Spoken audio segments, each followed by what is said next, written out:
Hello, everyone. Welcome to Dean's Chat, where we discuss all things podiatric medicine.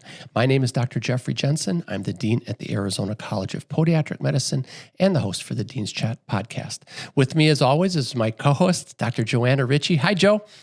Hi, Jeff. How are you doing today? Doing great. How are you? Good. I'm just kind of holding the fort here in the studio. It's only like 105 outside today, so. It's crazy. Well, we have a phenomenal guest today. Joining us from Minnesota, Dr. Andrew Lundquist. Dr. Lundquist, welcome to Dean's Chat. Thanks, Jeff. Thanks for having me. Joe, great to meet you. Yeah, thanks for having me. Fantastic. Well, we're already on first name basis, and you go by Drew. So let's Drew, Joe, and Jeff. We're pretty casual around here, Jeff. You got it. All right, let me give you a little intro here. Dr. Lundquist, or Drew, is the Chief Medical Officer at the Mankato Clinic. He's the Chief Innovation Officer for Stratum Medical, which includes 17 clinics similar to the Mankato Clinic. He's also the co-founder for SkySurgical.com. He's an entrepreneur, he's innovative, and has some patents. We'll definitely be talking about that. And he's also the clinical director for Nabla, which is AI documentation. I don't think we have any shortage of topics to talk about today, Drew. Let's go, Jeff. Let's go. Right. We have a lot. Let's start right from the beginning. So I found your history on LinkedIn and noticed that you were a medical director and at the Mankato Clinic. So I thought maybe the best place to start, let's start with your current job and what does that entail? Because there's a lot of physicians involved and there's a lot of information and a lot of responsibility. There is. Yeah, let's start there. So that's my first and only clinical job. So I went to DMU, went to Detroit Medical Center, did a fellowship with Sig Hansen out in Seattle.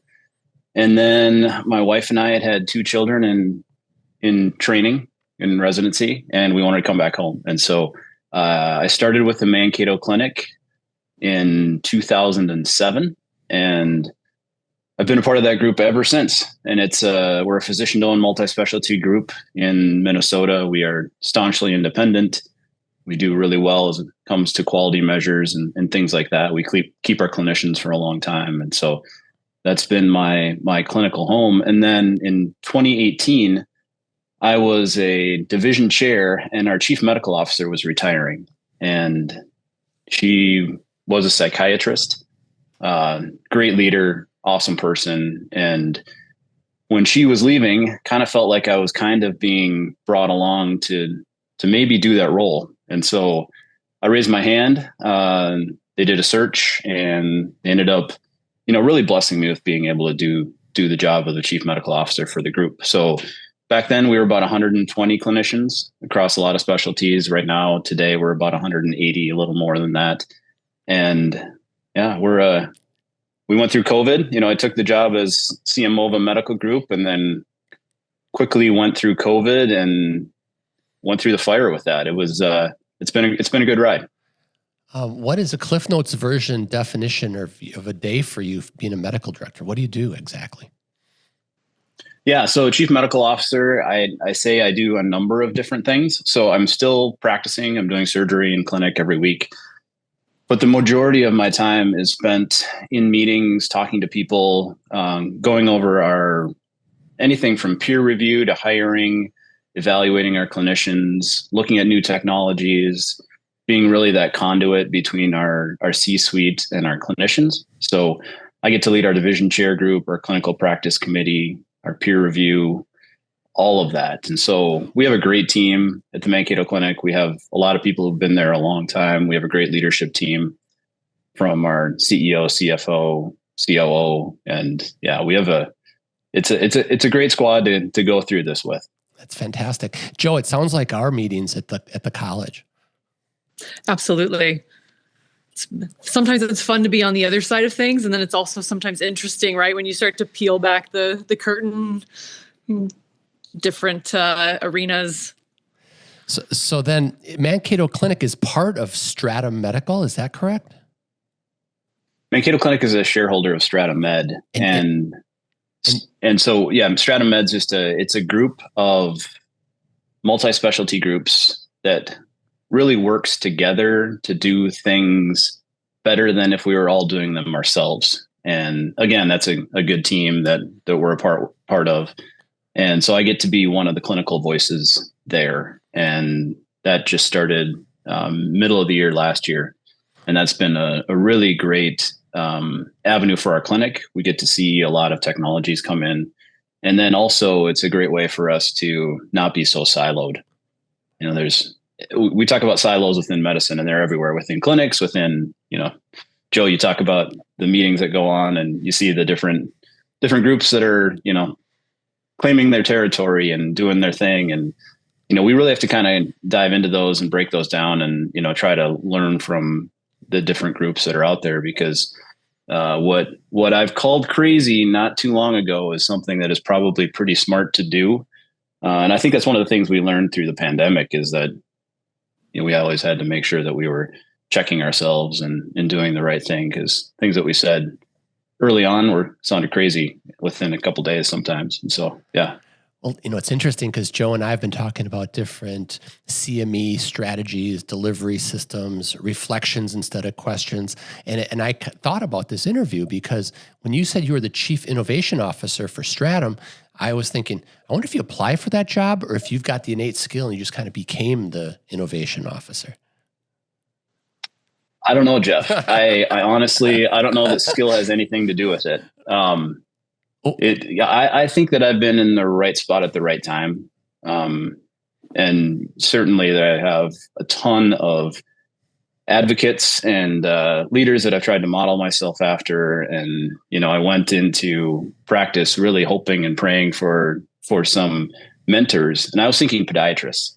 But my mentors ended up being pediatricians and family practice doctors. And I learned a ton from them. They were board members and really kind of helped me as I went through my immature stages as a physician and surgeon. And yeah, so you do have to apply for these jobs, but as always, right? It's the relationships that you've made, it's the connections you've made. And you talked about LinkedIn. I honestly think that's a tool that is one of those things that we're seeing to be something that reaches across specialties, it reaches across a lot of different organizations. And I mean, I have 3 teenagers. I'm seeing their friends joining LinkedIn as they're heading off to college, and they're trying to learn, how to be a professional. So, for me, it's just making connections and making friends and learning from people, because we can't ever do it all on our own. That's for sure. When I joined, you two had been chatting already about Nabla, an AI documentation opportunity, if you will. Joe, your thoughts on AI documentation before we start asking questions? I say before we transition to AI, could I ask a question? Oh, for sure. Because I think, Drew, one of the things that you mentioned that I think is a very unique aspect of medicine is the idea of peer review and what that process looks like. I had some conversations actually with some students who were talking about, doing consulting with like medical legal stuff, and peer review is such a wonderful opportunity to start to kind of build those skills if that's something maybe people are interested in doing. Can you talk a little bit about what peer review is and kind of what that process looks like? Yeah. So peer review means different things in different places. For a medical group like ours, peer review means that we are making sure that our clinical quality is up to where it should be. And so that's distinctly different than quality measures. So you hear about all these quality measures from CMS and all of these insurance companies that are really trying to, be 5 stars and be high quality. We can debate whether or not that quality is actually quality, whether it provides better care or not, or if it just checks the box. But peer review in our case is, if we go through every 3 years, we biopsy or sample charts of our practices, and then we send them off to our colleagues, or if we don't have a similar specialty, then we send them off to other people, and we make sure that our quality is where we think it should be as a standard of care. So for peer review, that's us. It's all internal. It actually is protected. We can't talk about it outside of the meetings. If there is something, then we have meetings with our clinicians and we go over that, say, hey, can you tell me why you're doing this? Right? Start off with that conversation. And sometimes it's a documentation thing. Sometimes it's an actual clinical problem that they have. but it's really something that we do as organizations to make sure that our quality remains high. Yeah. And I think one of the things that's really remarkable in that kind of context is it's not a punitive thing. Like if you have a case that, you're either find yourself on the other side of, it's not a medical legal situation where like, you're being sued and you're having to defend what decisions you made or why you did what you did. It's actually, to your point, it's like, let's make sure that we're offering our patients the best quality of care. And if something didn't meet that standard, why didn't it meet the standard, so we can fix that problem, not punish the doctor for not doing the right thing. And I think it's one of those really unappreciated committees that I learned so much about how to improve a system by being a member of a peer review committee. And I'm sure your organization is similar, where you have all these different specialties. And it's also so wonderful to hear that camaraderie of like every aspect of medicine has complications, and you watch experts go through what happened and maybe where the disconnect was, and okay, how can we fix that? And then just like you said, then you can take that, okay, how do I apply that to my industry? How do I apply that to what I'm doing? And so again, just to encourage anyone out there that's, curious, or they're wanting to, maybe that's an aspect that they're interested in, improving quality of care, but not necessarily, as you so poignantly pointed out, checking boxes, metrics. If that's not really your game, there is a whole nother area to get involved. So I appreciate you commenting on peer review, because I think it's a really neat area with the right intention compared to maybe some other committees. Yeah. Thanks for that. I recommend to any younger or any clinician to join committees like that. If it comes up where you're being asked to be on a committee, you better say yes, if that you have any desire to advance your career. And one of the things that I have learned from peer review, and I'll go back to my first interaction with peer review, was as a younger clinician, starting off in a smaller hospital and having my cases reviewed, and some of those coming back saying that I was not meeting standard of care. And so I just come out of a great residency, spent time with Sig Hansen, like godfather of foot and ankle surgery, and I thought I was pretty good. And they put my cases through this peer review, sent it off to someone off in another state who said, hey, I don't think this is standard of care. And I was shook, completely shook, because, it questions, what am I doing here? Right. I thought I was giving good care. And so what I did is I didn't lash out. Thankfully, I could have, felt like it at the time, but I basically cited literature of backing up what I was doing and why I was doing it. And I took that to the peer review committee, and I had a stack of papers. This was maybe paper chart day. I started practicing when there were paper charts out there. But I had a big stack. It had every case that they were questioning and what I was doing and why I was doing it. And I went and sat before them, shaking, because here we go, right? Talking to the hospital about this. And they ended up reviewing it, taking it back and looking at it and saying, hey, yeah, based on what you're saying, you are right. And I ended up having people on that committee then start referring patients to me, right? So something that was, shaking me as a young surgeon ended up being something that really helped to push me forward within the community. So peer review has a very good intent, and the intent there is to make it better, right? Catch it before it gets terrible, make sure that we're giving high quality to our patients, and hopefully we all can learn from it, whether you're at the table making those decisions or someone being peer reviewed. And I think that's great, because again, an important part that you highlighted there is it's not a one-sided transaction.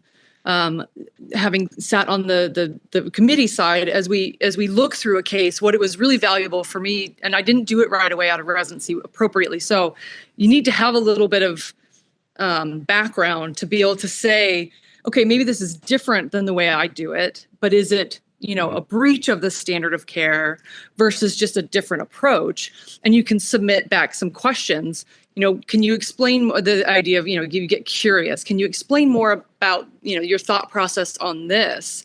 And again, I learned a ton from the people that would submit back responses, and it just really helps cultivate this sense of learning.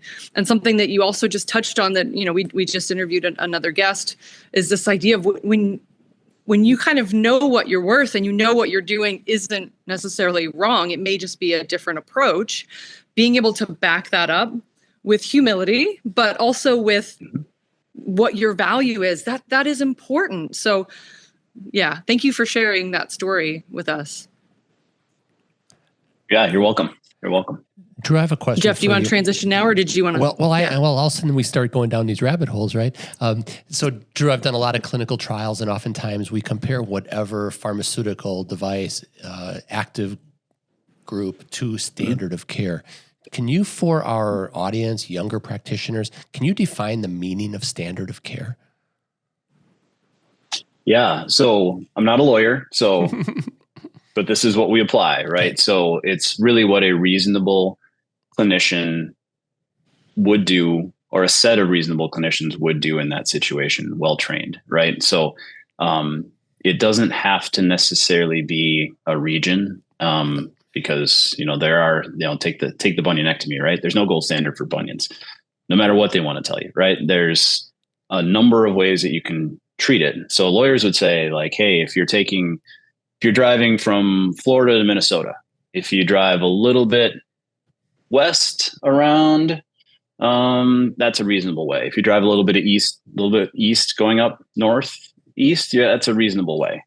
But if you get on a boat and go to Cuba, like that's not right. So it needs to be a reasonable way, and of course it can't cause harm. That makes sense, and I thank you for answering the geographical aspect of it too.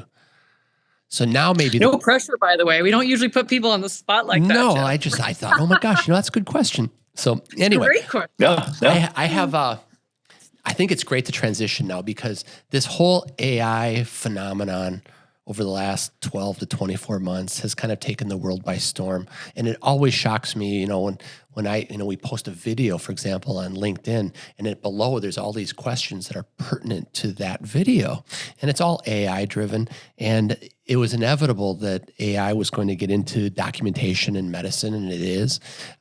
Would love to discuss with you Nabla, its formation, how you got involved, and the long-term ramifications of AI, or current ramifications. You got 3 hours, Jeff? No, we got 35 a lot minutes. of questions there. So, all right, well, let's go. I might have to we might have to have part 1, part 2 on this, but we can do it. So AI in healthcare, I really, like I said, right place, right time. And so we, as a clinic, about 2 years ago, our voice to text technology, which at the time was called Say It, basically, you talk to it and it puts the words that you're talking into the note. Pretty basic technology, but at the time it was what we had.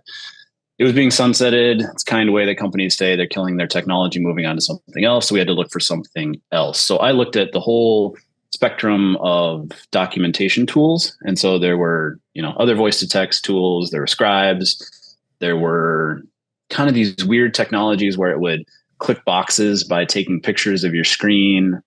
There was a few kind of AI assisted technologies that were out there. And so when we looked at that, we decided on a voice to text tool, but right at that time, ChatGPT also came out.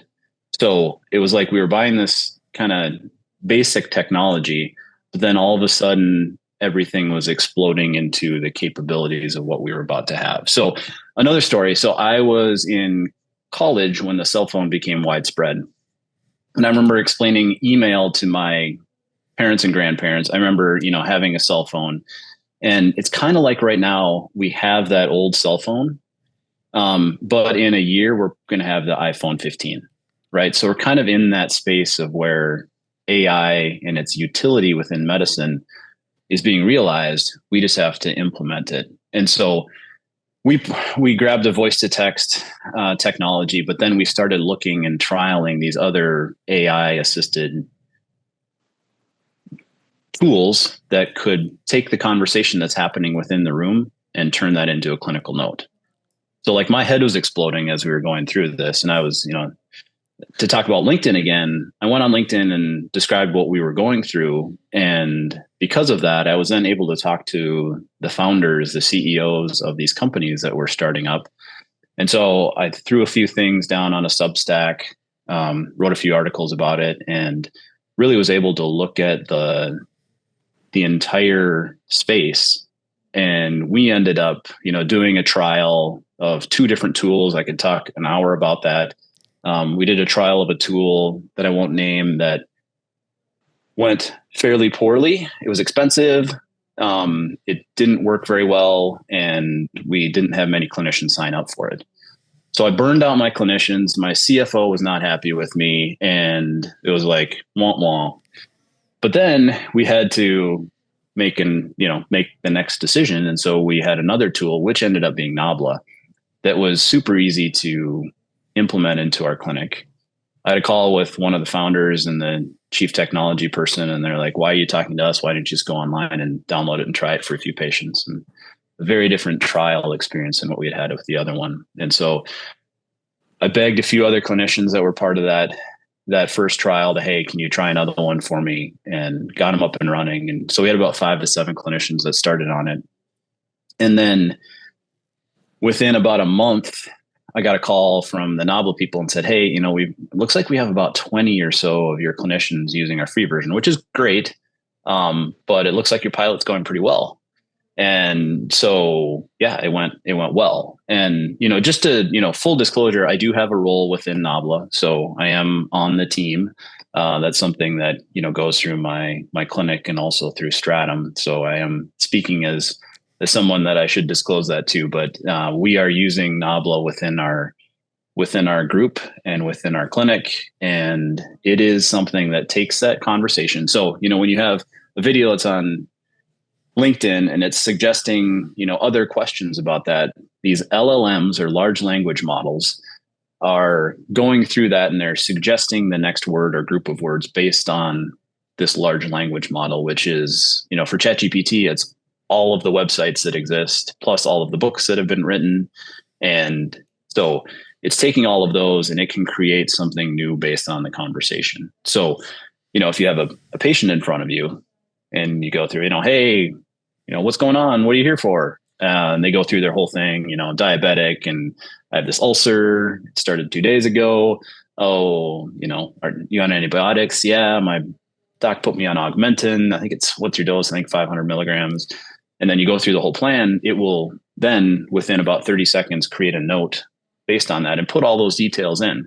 Remembers things a lot better than I do. Saves us clinic time. It allows us to be a little more present in front of our patients because there's that cognitive burden of every clinician of, you're 5 patients into your day, you started late because you were in surgery and you haven't documented everything. And Mrs. Smith 3 patients ago, that's right, I haven't dictated her note yet and I got to get her to surgery. And what is all that? No, I didn't even listen to the paragraph the patient just told me. I forgot what they're telling me when I'm sitting right in front of them. Right. So there's all of that. So it's an incredibly useful space right now with medicine. And I get to give a few lectures on it. I've given the lecture to a couple podiatry associations, Wisconsin, Minnesota. I've been changing it as I go along because everything's changing so rapidly. The things I talked about 6 months ago are out of it. And now there's new topics in there because AI is changing so rapidly. I get to give it to the AMGA, American Medical Group Association, here in the next week. And it's something that keeps me learning.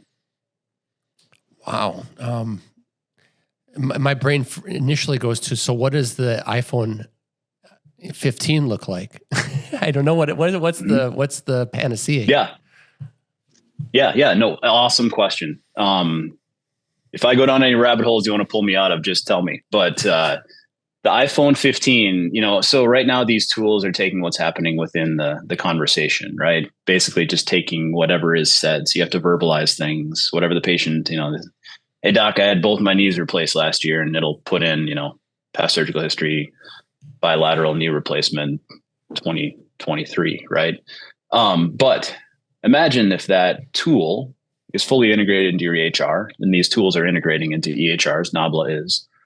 They're in Epic and others. But imagine that it has a two-way street to where it's also going into the patient's chart and scanning their notes. And so it knows that this is a 52-year-old diabetic who was in the ER a month ago for a foot ulcer, and their blood sugars are whatever they are. And, they have, CKD, and they haven't seen their primary care or their endocrinologist in 6 months, and they're depressed, and they, all of this. And it takes that and then can pull that in and help you to really do your work, because it pulls out more information. So to us, that's what the iPhone 15 version is, and more, right? We're suggesting ICD-10 codes based on the conversation, helping with coding.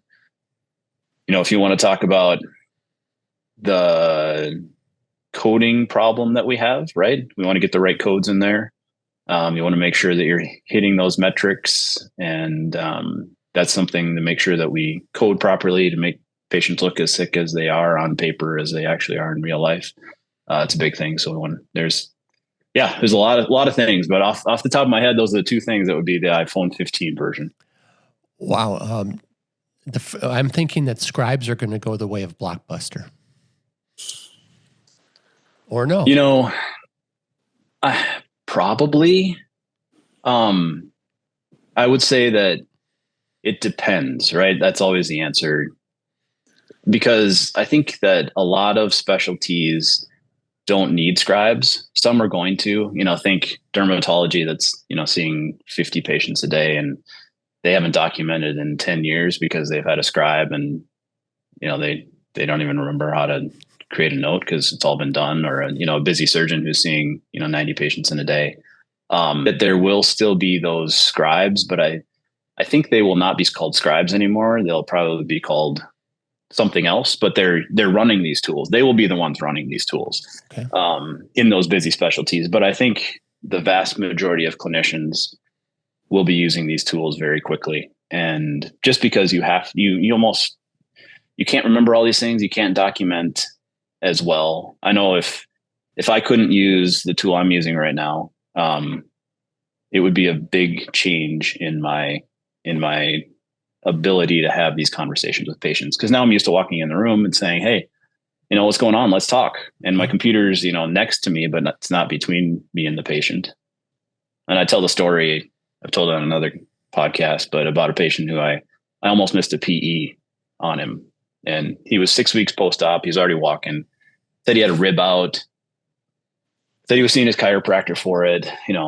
All the stuff. He's already kind of being taken care of for it. But then for some reason, I had a little extra time and space. And I said, tell me more about this rib out. Looked at his wife, are you worried about him? And she said, yeah, I'm worried about him. She's like, yeah, I'm going to take a deep breath. It hurts. So, sent him off, got him a scan. He had a PE and a blood clot, and I almost missed it. And so for me, that's that time and space to have even just a minute within your visit where your mind is clear and you can focus on the patient. You're not thinking about your documentation. You're thinking about the patient. I think that is super valuable. So that's really the goal of all of this, I think. Wow, that's phenomenal. Joe, your thoughts on this? This is great. Yeah. So this is definitely an area that I think is a huge opportunity in healthcare. As we had talked a little bit, before we started, there is some interesting kind of, I don't want to say, I'll say irrational fear, but that might be a very heavy-handed comment, judgmental comment. But it's interesting to me when we think about AI. Someone had a great quote, whether it was, I don't want AI to make my artwork and my music so I have time to do laundry and dishes. Can we get AI to do the laundry and the dishes so that I can do the artwork and the music? And I think the beautiful translation to that is exactly what you just captured, Drew. If we think about the thing that brings us the most joy in medicine, I don't think you will find a doctor out there that will say, I love charting. I love using my EMR system, right? No one wants to do that. And so if you have an opportunity to outsource the least favorable part of your job but do it in a way that also provides the maximum benefit for both parties. And I'm curious to get your take on the patient education side of this. There's obviously the benefits through documentation, billing, coding, like all of that part of how medicine works. But there's also this huge upside for patient-specific patient education materials from their visit, which I'll save that. We'll go into that next. But I think having this opportunity where, and again, correct me if I'm wrong, but my understanding is you are just in the room with the patient having your conversation. You're not having to push a button. You're not having to click boxes or use an iPad or in any of that. And it is just helping capture that experience of you doing the best part of your job. I just think that is a remarkable opportunity to make our jobs so much better. I got really excited when I heard that this is even like a possibility. It was actually a New York Times article that had started talking about, how AI in healthcare, and it was just that moment where like the light bulbs went off, like, because a scribe, obviously there's a benefit there, but there is still a human error. There is still a component. So as we transition to the idea of patient-specific AI generated uses, could you also comment a little bit on AI error, or have you run into any problems in terms of, in this application, I wouldn't imagine that it dreams necessarily, but have you seen any interesting quirks, as this is something that's new and it's going to learn off of itself? So what have you guys kind of experienced in that role? Yeah, all of it. Yes. I mean, there are hallucinations. However, Nabla uses an LLM that's checking the LLM. So, those hallucinations can happen, but they're checking for it and they're making sure. And, as a company, this is a company founded by ex-Facebook AI people. Their technology team is based in France. They have a New York office, and they have a deep understanding of AI and all of that. There's tons of engineers that are working on this. And one of the benefits that I get as being part of that team is that I get to, see the things that are happening and suggest, let's make this note work better for, this situation. For example, we have an allergist at our clinic, and we have weed pollen in Minnesota that people are allergic to. So he would say, this patient is allergic to weed pollen. And the note would say marijuana pollen. This patient's allergic to marijuana. He's like, why are all these patients allergic to marijuana? So turns out, the LLM took the slang of weed and put it as marijuana. And so, that was easy. Like, I get to go say, hey, to the text, like, hey, this is a funny one, but we need to change this. Right. So, there are some errors that can happen, and yeah, it's not perfect. The things that happen within the room, this is a program that's really smart, but it is trying to make the most sense of what's going on. And sometimes conversations, as you all know, go awry within the room.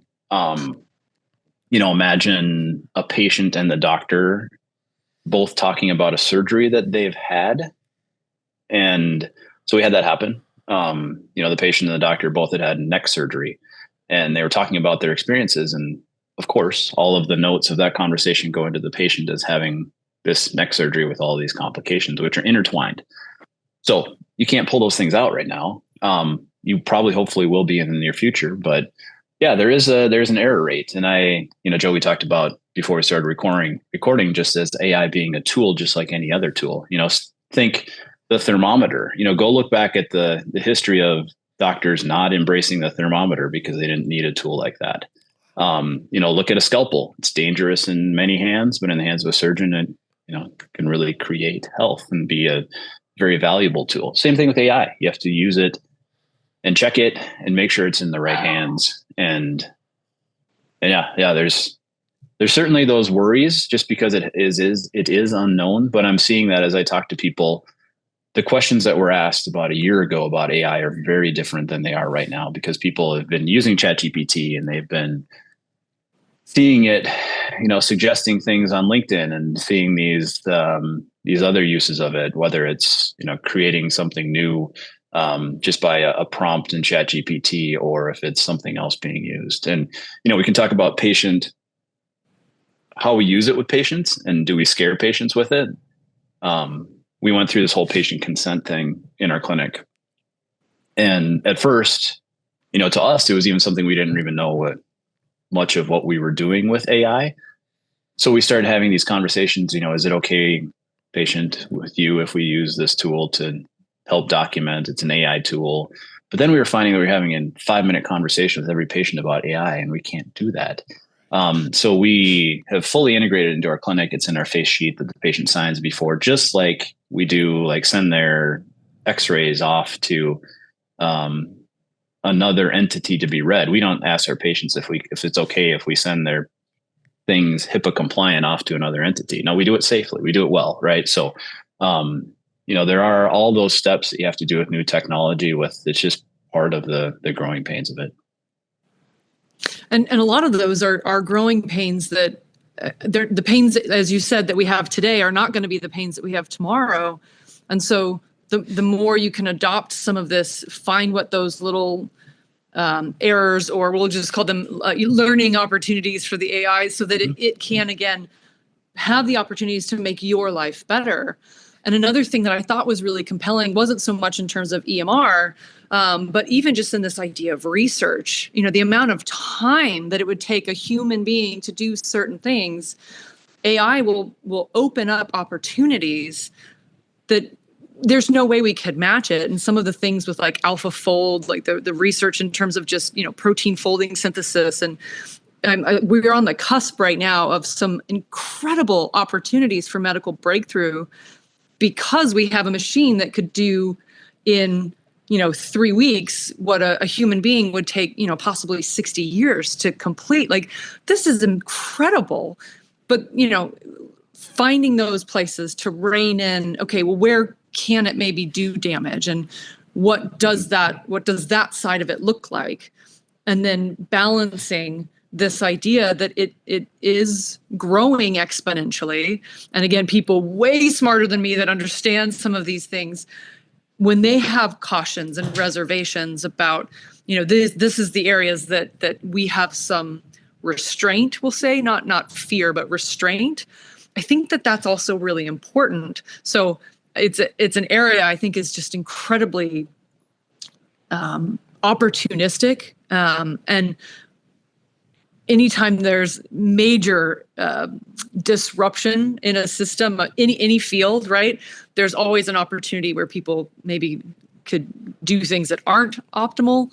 I don't know if you have any insight on maybe what some of those nefarious or less optimal things would be, but we can certainly just transition to the patient-specific EMR, because again, I think that is an area that has a lot of potential as well.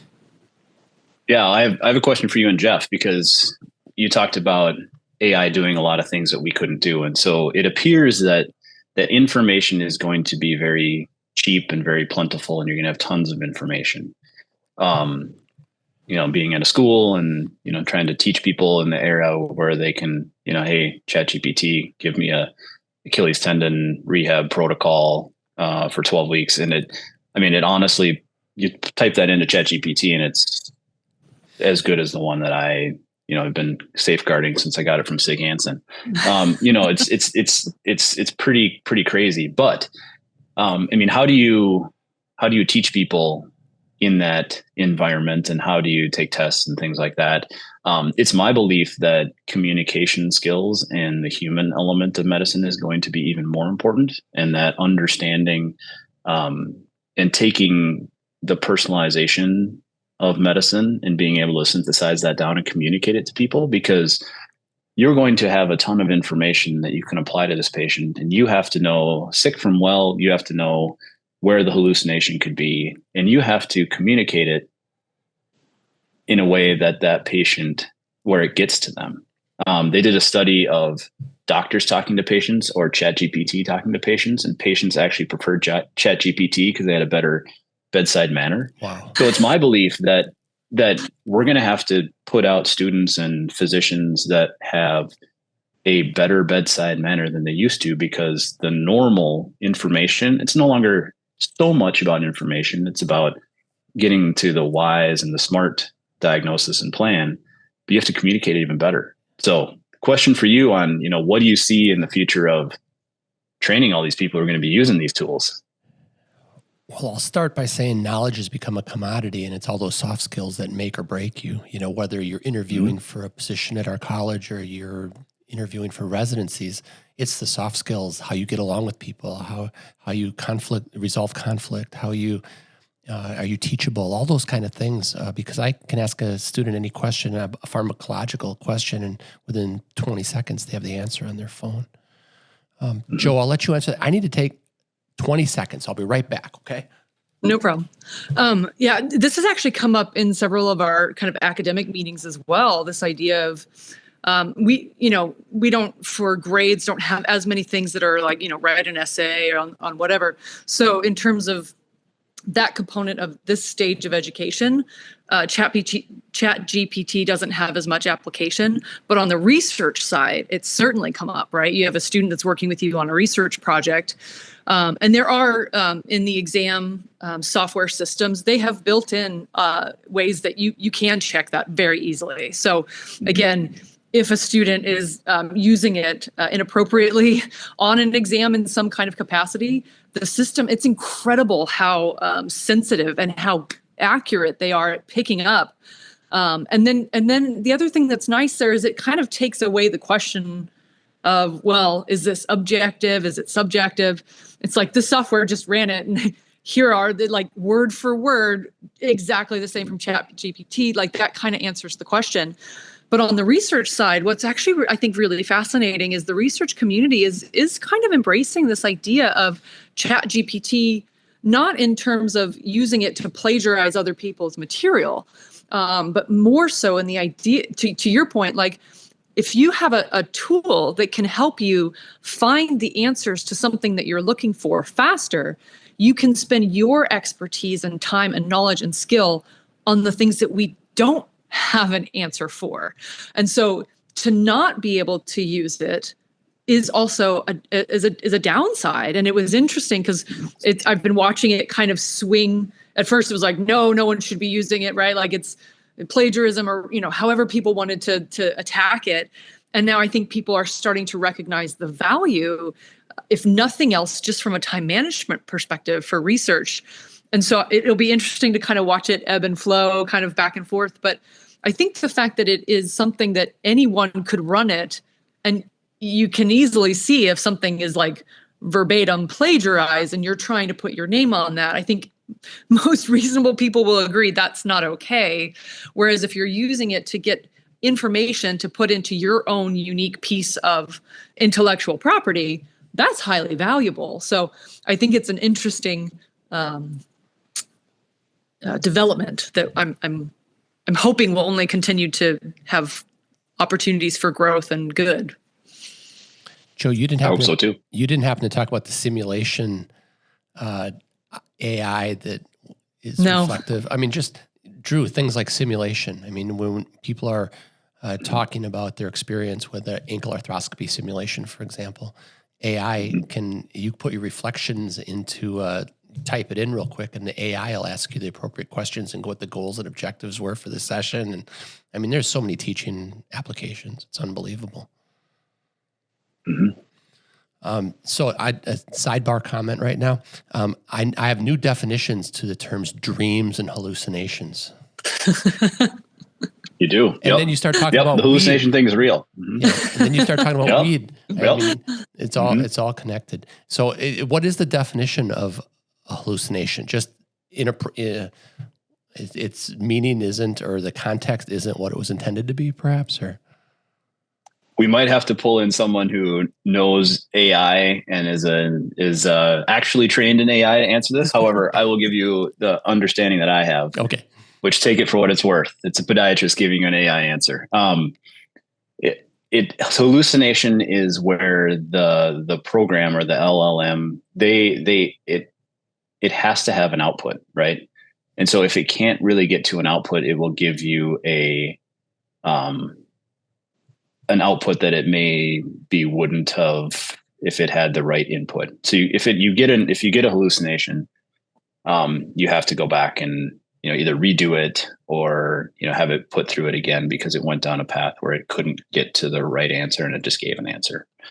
So, comment on the show if that is wrong. We'll get someone who knows what they're talking about on this, but that's what I understand. I think that's I'm just looking for generalities. I'm not going to hold you to it or anything. I won't, chat GPT you on it or anything. Yeah. When I think ask chat GPT what a hallucination is. Yeah.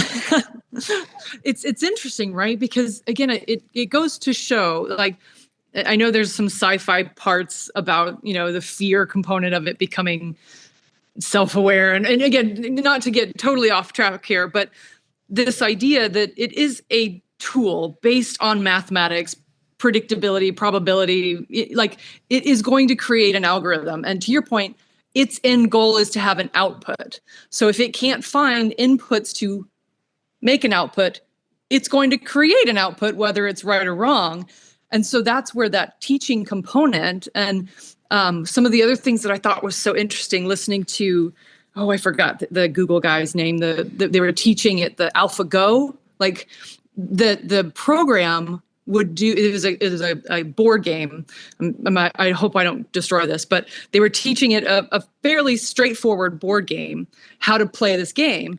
And it started to teach itself because it would learn from its experiences every single time. Mm-hmm. And then it started to take kind of risky moves that human players would be like, no, you're not supposed to do that. It's not a human. It doesn't evaluate risk that way. And it actually ended up with a more favorable outcome. So again, it's just very interesting when you take that and you think about how maybe the way that we are all perceiving something or doing something certain ways, and maybe that's not the best way to do it. And maybe it's going to take something like an algorithm to help, wow, look at how much more predictable, reliable, safe, effective this thing is when we do it this way. But we won't know that unless we lean into the opportunity to let it grow. And it's just, again, I think it's really neat that you've had the experience to use it with multiple specialties and kind of see what has been useful, see what maybe isn't as useful. Have you guys used it with patient-specific information or AV after visit summaries or any of that? So so Nabla has a patient education tool that will take that and take what happens during the visit, and then based on that, give patient feedback and patient instructions, which is awesome. We use it, and in my preconceived notions of what specialties would do really well with it. At first, we thought that psychology and psychiatry would be very, very hesitant to use it because they talk about sensitive things. But turns out it works really well because all they do is talk. They don't generally touch their patients, and they have a conversation. And they almost 100% of the time use it because they're talking and it keeps track of everything. They don't have to write down notes as much, and it makes them way more efficient. I mean, we have a psychiatrist who used to come in on Saturdays and finish his notes because he'd let patients talk long, and he was a nice guy, and so he'd finish his notes on Saturday. Well, since he's using the tool, he hasn't come in on Saturdays, right? He has a whole day that he now is not spending doing clinical work. That's the stuff that we don't like to do, and that's all being done. So, those comments. I talked to the doctor about a week ago. He was nearing the end of his career. He's talking about this for his clinic, and we went through the demo with him, and he's like, "Man, I think I could maybe practice a little longer if this is what it's going to be like." So, for me, and as a clinician and surgeon and CMO, seeing those kind of things open up and seeing people to look at the future, kind of like we're talking about it here, it's really exciting. I'm pretty excited for the future of medicine because of these things. Yeah, put the joy back in medicine. There you go. So Drew, so in 6 months we should have the iPhone 15. Maybe we get back together in 6 months and talk about advances from June to December or something. What do you think about that? we'll be talking a totally different language. It'll be different. Yeah, it'd be interesting. I'm in. Okay, let's do that, because I've got more questions to ask you about your Sky Surgical and your innovativeness and your patents. Just a sidebar comment. Have you seen the Big Five personality exam? I don't know the Big Five. I know a lot of personality exams. I like Enneagram. I like all those. So what's the Big Five? Well, it's conscientiousness is a combination of being industrious and orderliness.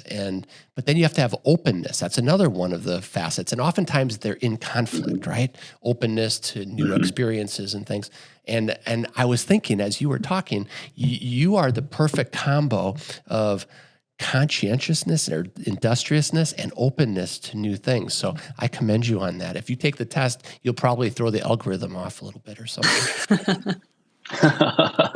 Anyways, well, that's a big compliment, Jeff. Thank you on that. I'll send you the test. But I would like to talk to you more, because whenever I talk to entrepreneurs and I get their mindset going and trying to figure out what stimulated their inventions, and it's not an easy road, especially when you start talking about patent applications and things.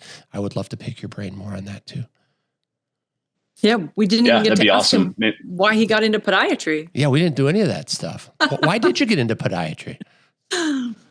Oh, I'm the son of a physical therapist, and I was a pre-med track in college and shadowed a bunch of people, shadowed a podiatrist, and thought that would be the best route to go, and it has been. I've loved it. I think your career is a testimony to what medicine can be for people. So congratulations. Thank you, Jeff. Love to come back. Maybe we can have my co-founder too on the medical device side. But yeah, love to come back and talk. Well, we're not booking out to December yet, but we will indeed have you back in November, December. How's that sound? Sounds awesome. Any last words, Joe? No, thank you so much. This was really, really fun. And yeah, so many other things we would love to chat with you about. So I look forward to part 2. Absolutely. So yep.